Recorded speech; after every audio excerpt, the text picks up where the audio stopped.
नमस्कार, मैं हूं संजय शर्मा। आप देख रहे हैं 4 PM न्यूज नेटवर्क। लोकतंत्र क्या ऐसे ही बचता है? क्या लोकतंत्र ऐसे ही चलता है? 2.5 लाख केंद्रीय सैनिक बल तैनात कर दो, लाखों वोट काट दो, चुनाव जीत जाओ। अभय दुबे जी से मैंने बंगाल के चुनाव को लेकर एक एनालिसिस किया है, आपको सुनना बहुत जरूरी है। चलते हैं अभय दुबे जी के पास। 4 PM न्यूज नेटवर्क में बहुत बहुत स्वागत है अभय दुबे जी आपका। मैं तो पहले भी इस बात को कह रहा था कि हर हालत में ममता बनर्जी को इन चुनावों का बहिष्कार कर देना चाहिए था। जब 27 लाख वोटर के नाम काट दिए जाएं, सुप्रीम कोर्ट को भी कहना चाहिए था जब तक इन 27 लाख लोगों की अपील पूरी नहीं होती, चुनाव भले 4 महीने 6 महीने टाला जाए। और ममता बनर्जी को समझ देना चाहिए था कि ज्ञानेश कुमार की जो लंका है वो किस तरह तैयार हो रही है। और मुझे ख्याल से अब पूरे विपक्ष को समझ में आ जाना चाहिए कि चुनाव का मतलब अब क्या रह गया है इस देश में। तो बेहतर हो कि चुनाव का बायकॉट किया जाए जब तक निष्पक्ष चुनाव आयुक्त नहीं आता। बंगाल की जो जीत है उससे बम बम है भारतीय जनता पार्टी, और तरह तरह की बातें हो रही हैं बंगाल और असम की जीत को लेकर। आपका क्या मानना है कि क्या वाकई में ये इतना बड़ा खतरा है विपक्ष के लिए कि विपक्ष खत्म हो जाएगा? लोग कह रहे हैं अब कोई राज नहीं बचा, जहां भाजपा का परचम नहीं होगा, अब विपक्ष खत्म, अब अकेली बीजेपी बची।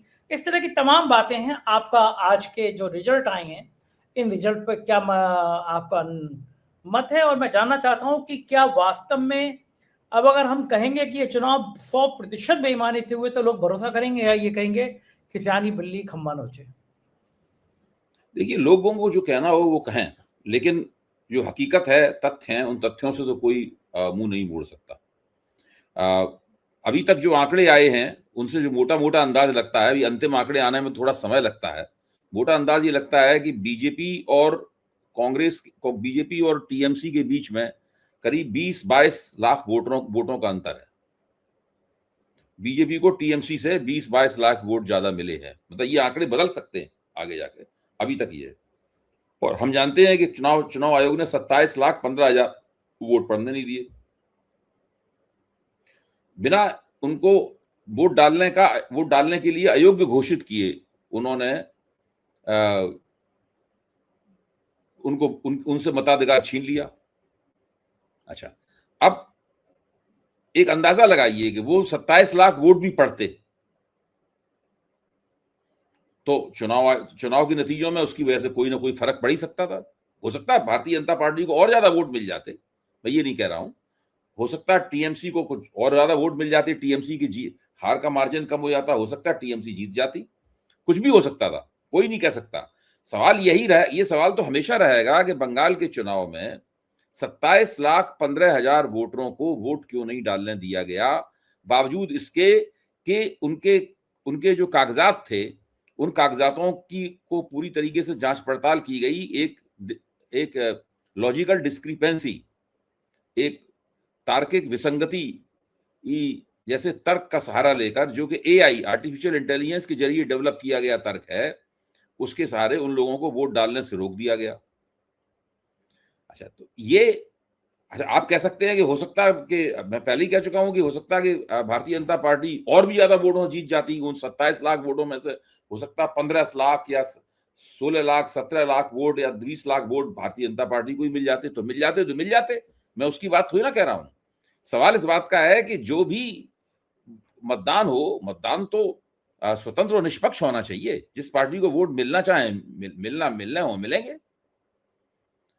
कौन नहीं मानता कि ममता बनर्जी की सरकार के खिलाफ काफी एंटी इनकम्बेंसी थी, और विपक्ष का काम ही होता है एंटी इनकम्बेंसी को और बढ़ाना, उसको और तीखा करना, ये विपक्ष का काम होता है। तो भारतीय जनता पार्टी अगर ये काम कर रही थी तो भारतीय जनता पार्टी के अधिकार में था कि वो ये काम करती। लेकिन भारतीय जनता पार्टी के अधिकार में ये नहीं था कि वो चुनाव आयोग के जरिए 27,15,000 वोटों को पड़ने से रोक दे। भारतीय जनता पार्टी के अधिकार में ये नहीं था कि कुल मिलाकर चुनाव आयोग ने करीबन 90 लाख वोट जो हैं वो नहीं पड़ने दिए बंगाल के चुनाव में। 90 लाख वोट, जो 27,15,000 के अलावा जो बाकी बचे हुए वोट हैं, करीबन 63 लाख के आसपास के जो वोट हैं, उन वोटों के बारे में कहा गया कि उनमें बहुत सारा डुप्लीकेशन था, दोहराव था, बहुत से लोग अपने पते पे नहीं मिले, बहुत से लोग मर गए थे, वगैरह वगैरह, उनका देहांत हो गया था। ये सब करके उन्होंने 63 लाख तो वोट वो काटे। और उसके बाद में 27 लाख वोटरों को हवा में लटका दिया त्रिशंकु की तरह। ना उनके बारे में ये बताया कि ये वोट डालने योग्य नहीं है, अवैध वोटर हैं, और ना ये कहा कि इनको ये वैध वोटर हैं इसलिए वोट डाल सकते हैं, इसलिए वो अपने मताधिकार से वंचित हो गए। ये बंगाल के चुनावों का एक ऐसा तथ्य है जिसका जवाब कोई बीजेपी प्रवक्ता नहीं देता है। एक ऐसा तथ्य है, इसका कोई राष्ट्रीय स्वयंसेवक संघ वाला जवाब नहीं देता है। चुनाव आयोग का कोई कर्मचारी इसका जवाब नहीं देता है। चुनाव आयोग का कोई प्रवक्ता इसका जवाब नहीं देता है। और सबसे ज्यादा दुख की बात यह है कि इसका जवाब सुप्रीम कोर्ट भी नहीं देता है। सुप्रीम कोर्ट और मेरी इस बात का तो कोई जवाब नहीं देता है कि भाई जब आपने 27 लाख वोटर है कि नहीं है ये नहीं तय कर पाया, इसका मतलब है कि आप बंगाल की मतदाता सूची को का परिशोधन नहीं कर पाए, नई सूची नहीं बना पाए। नई सूची नहीं बना पाए तो पुरानी सूची के मुताबिक चुनाव कराना चाहिए था। धारा 21 के मुताबिक, पीपुल्स रिप्रेजेंटेटिव एक्ट की धारा 21 के मुताबिक बनाना चाहिए था, करना चाहिए था। वो भी आपने नहीं किया। सुप्रीम कोर्ट ने भी आपको मजबूर नहीं किया। तो अब लोग मुझसे कह सकते हैं कि आपके पास ऐसा कौन सा तर्क है, कौन सा प्रमाण है जिसके जरिए आप ये बता सकें कि अगर पुरानी सूची के मुताबिक चुनाव होता तो भारतीय जनता पार्टी चुनाव ना जीतती और टीएमसी चुनाव जीत जाती। मैं ये कहने की स्थिति में नहीं हूं कि मेरे पास कोई इस बात की गारंटी है, लेकिन मैं फिर ये कह रहा हूं कि कोई भी चुनाव जीतता, सवाल यह है कि चुनाव जो स्थापित कानून है और उसके जो प्रावधान है उनके तहत होना चाहिए था। बंगाल का चुनाव उनके तहत नहीं हुआ। जिन संस्थाओं को ये जिम्मेदारी मिली थी ये चुनाव कराने के लिए उनके तहत, वो उन्होंने ये जिम्मेदारी नहीं निभाई। चुनाव आयोग ने जिम्मेदारी नहीं निभाई। सुप्रीम कोर्ट ने हस्तक्षेप किया लेकिन ये जिम्मेदारी निभाते हुए वो नहीं देखा गया।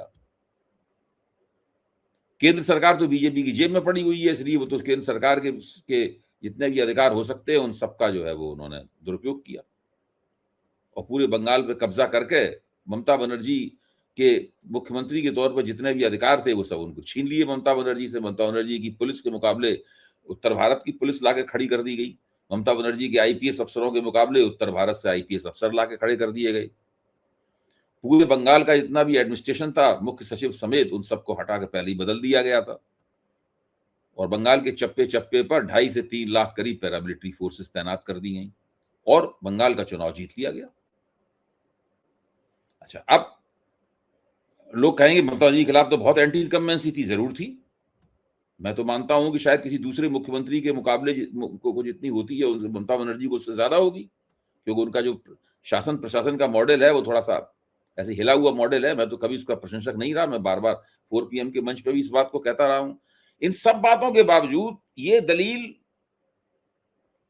कैसे काटी जा सकती है कि बंगाल का चुनाव स्वतंत्र और निष्पक्ष नहीं था? मेरा तर्क यह है, बंगाल का चुनाव स्वतंत्र और निष्पक्ष नहीं था।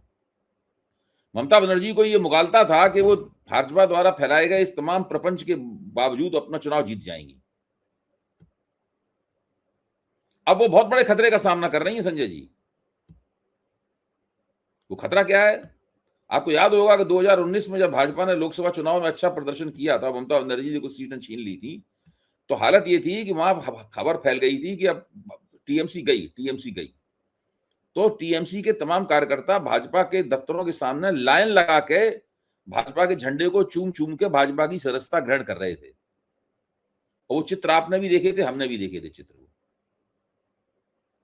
लेकिन ममता बनर्जी ने पराक्रम दिखाते हुए 2021 में फिर लोक विधानसभा चुनाव जीत लिया।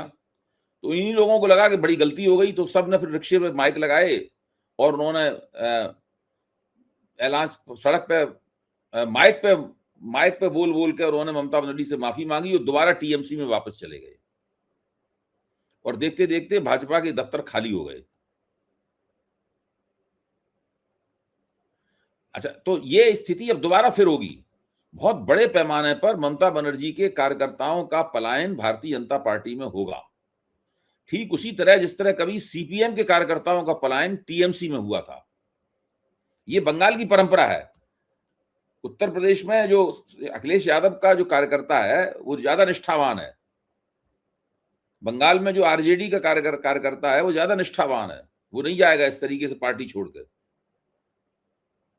लेकिन बंगाल में ऐसा होता है कि लोगों को लगता है कि भाई सरकार के साथ जुड़ने से ही लाभ है और सरकार के खिलाफ होने से दंड मिल सकता है, दंडित हो सकते हैं, परेशानी में पड़ सकते हैं। तो बंगाल में हमेशा से ऐसा होता रहा है। अच्छा, अब तो लोग इस तरह के तमाम तथ्य निकाल के ला रहे हैं कि कांग्रेस और सीपीएम को पूरी तरीके से खत्म कर देने के लिए ही एक जमाने में ममता बनर्जी ने बीजेपी को उत्साहित किया था कि भाई बंगाल में आ जाओ, और उस वक्त वो अटल बिहारी वाजपेयी की एनडीए सरकार में मंत्री थी। एक बार नहीं, 2 बार मंत्री नहीं, एक बार मंत्री नहीं, फिर एक घोटाले की वजह से छोड़ दिया, फिर दोबारा मंत्री बनी, 2 बार मंत्री नहीं। तब तो राष्ट्रीय स्वयंसेवक संघ के लोगों से उनका खूब हेलवेल होता था, मिलती जुलती थी, एक दूसरे की तारीफ करते थे। बीजेपी वाले उन्हें बंगाल की दुर्गा कहते थे लोकसभा में। बीजेपी वालों ने कम से कम 10 बार कहा होगा ममता बनर्जी को, लोकसभा के रिकॉर्ड पे है कि बंगाल की दुर्गा है। तो मैं ये सब ये कह, इसलिए जब ममता बनर्जी को लगा कि अब तो बीजेपी उनका विकल्प बनना चाहती है, उन्हें सत्ता से हटाना चाहती है, तब फिर झगड़ा हो गया जोरदार। लेकिन तब तक बीजेपी घुस चुकी थी बंगाल में, और इस बार तो उन्होंने ममता बनर्जी के हाथ ही बांध दिए, कुछ करने ही नहीं दिया उनको।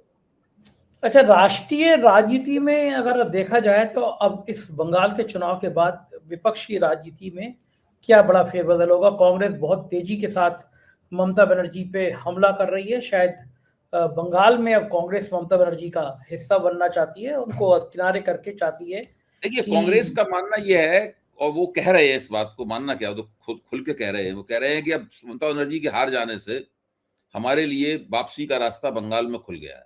वो पूरी तरह गलतफहमी में है। उनके लिए कोई वापसी का रास्ता नहीं खुला है, कुछ नहीं।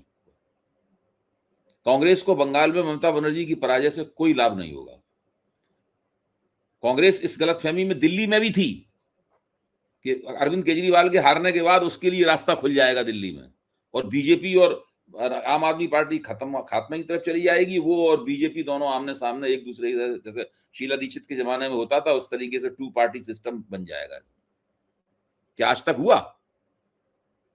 क्या आज तक दिल्ली में कांग्रेस को आज तक कभी लगा कि वो आगे बढ़ रही है या उसका कोई वो मजबूत हो रही है? कोई नहीं हुआ। देखिए, कांग्रेस ने बंगाल के चुनाव में जिस तरह की राजनीति की, उसमें राहुल गांधी भी शामिल थे उस राजनीति को करने में। वो राजनीति धीरे धीरे करके इनकी समझ में आएगा, या आप अभी तो नहीं आएगा। अभी तो सोच रहे हैं कि ये हमारे रास्ते का कांटा थी ममता बनर्जी, ये निकल गई। दिल्ली में भी सोचते थे कि हमारे रास्ते के कांटा थे अरविंद केजरीवाल, ये निकल गए। लेकिन एक तो भारतीय जनता पार्टी कांग्रेस को कभी नहीं उभरने देगी किसी भी कीमत पर। ऐसा थोड़ी ना कि भारतीय जनता पार्टी आंख बंद करके सरकार चलाएगी और वो कांग्रेस को जो है वो खाली जगह भर लेने देगी। जगह खाली कहां हुई है? ममता बनर्जी को 100 के करीब सीटें मिली है ना भाई। ऐसा कहां है कि कोई जगह खाली हुई है वहां पे? कोई आगे जाके ममता बनर्जी का अगर संगठन श्रिंक होता है, छोटा होता है, तब कह सकते हैं आपके जगह खाली हुई है।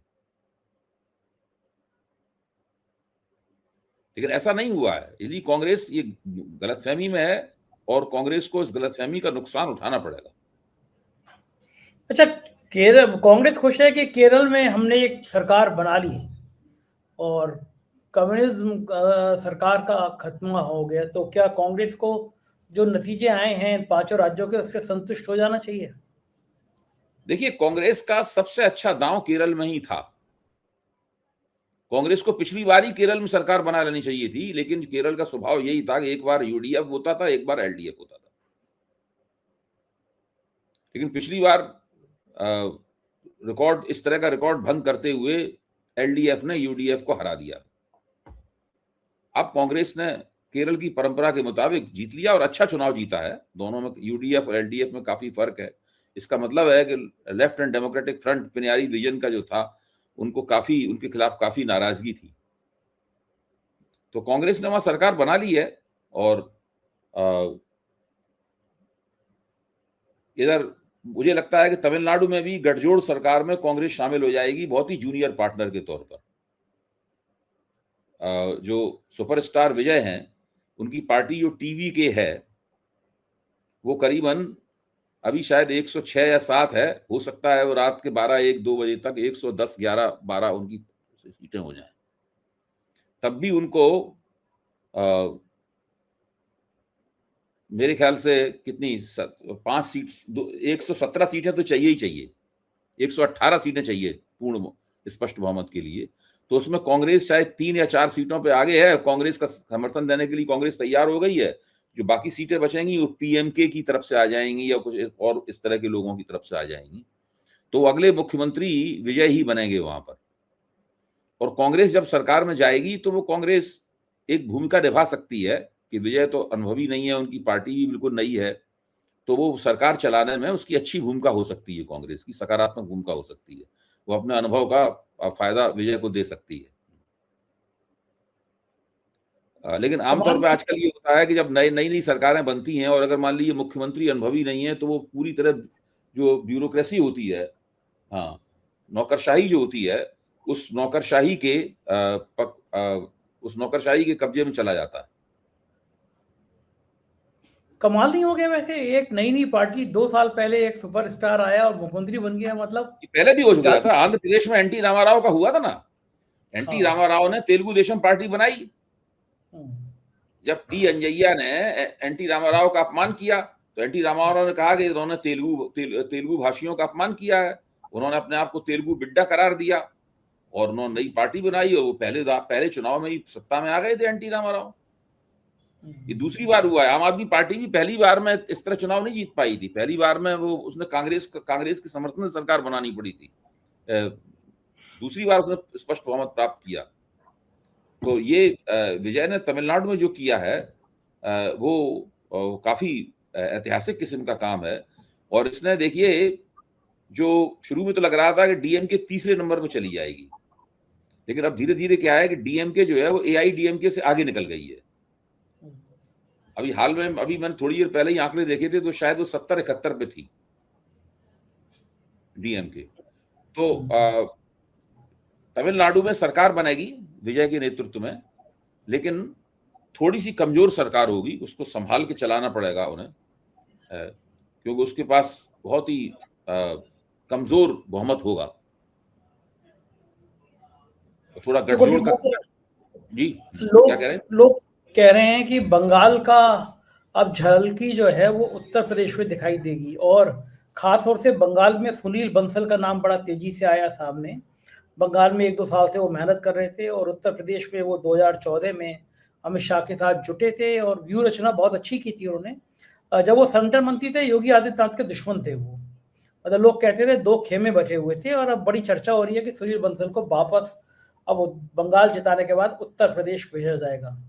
अगर ये ऐसी होती है तो फिर योगी आदित्यनाथ के पैरेलल एक फिर और मजबूत स्तंभ बनेगा। लोग कह रहे हैं उत्तर प्रदेश में भी इसी तरह का ऑपरेशन अभी से शुरू करने की तैयारी है। दोनों डिप्टी सीएम जय और वीरू की तरह साथ साथ घूमने लगे हैं, साथ साथ चाट खाएंगे, साथ साथ हेलीकॉप्टर में घूमेंगे। मतलब राम रहीम की जोड़ी टाइप की, राम लक्ष्मण की जोड़ी टाइप की दोनों की हो गई है। दोनों बिल्कुल बिल्कुल एक साथ घूमते नजर आते हैं। तो उत्तर प्रदेश में कुछ जय वीरू सही है, जय वीरू सही है, राम लक्ष्मण पद कहिए उसको। हाँ, जय वीरू सही है। तो वो दोनों जय वीरू जो है ना वो बिल्कुल उसी स्टाइल में है। देखिए, योगी आदित्यनाथ के पास अंग्रेजी में एक शब्द है लेवरेज।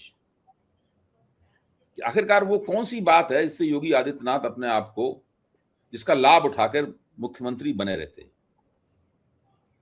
2 बातें हैं मोटे तौर पे मेरी समझ में जो आती हैं। आप भी बताइए अगर कोई बात मुझसे छूट जाती है, क्योंकि ये चर्चाएं तो मिलजुल के ही होती हैं। एक तो बात ये है कि भाई वो राजपूतों के नेता बन गए जब से मुख्यमंत्री बने हैं। पहले वो एक इलाके में सीमित थे, अब वो पूरे उत्तर प्रदेश में ही नहीं, सारे देश में जो लोग अपने आप को राजपूत मानते हैं उनके बीच में वो हीरो है, वो बन गए। दूसरा उनका लेवरेज ये है कि वो कट्टरपंथी हिंदू हैं और उन्हें भीषण रूप से मुसलमान विरोधी बातें करने से कोई रोकता नहीं है, जो मन में आया करते हैं, और वो मानते हैं कि यही करने से उनको फायदा होता है।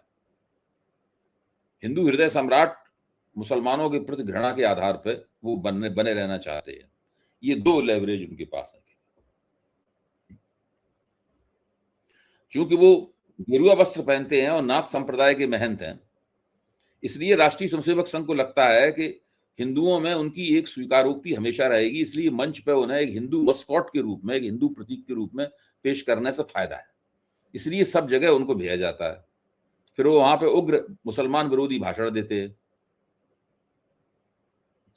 तो यही उनके फायदे की चीजें। आप बताइए, इन तीनों चीजों में ऐसा कोई फायदा नहीं है बड़ा जो उनको स्वाभाविक रूप से नरेंद्र मोदी को हटा के मुख्यमंत्री पद का दावेदार बन जाने का अधिकारी बनाता हो। राजपूत आपको नेता मानते हैं तो इस आधार पर ये तो मान लेना उचित नहीं होगा कि भाई राजपूत अगर आपको हटा दिया जाएगा तो राजपूत सारे के सारे बीजेपी के खिलाफ हो जाएंगे। कुछ होंगे खिलाफ, कुछ नहीं भी खिलाफ होंगे, कुछ थोड़े दिनों खिलाफ रहेंगे, बाद में आ जाएंगे पक्ष में।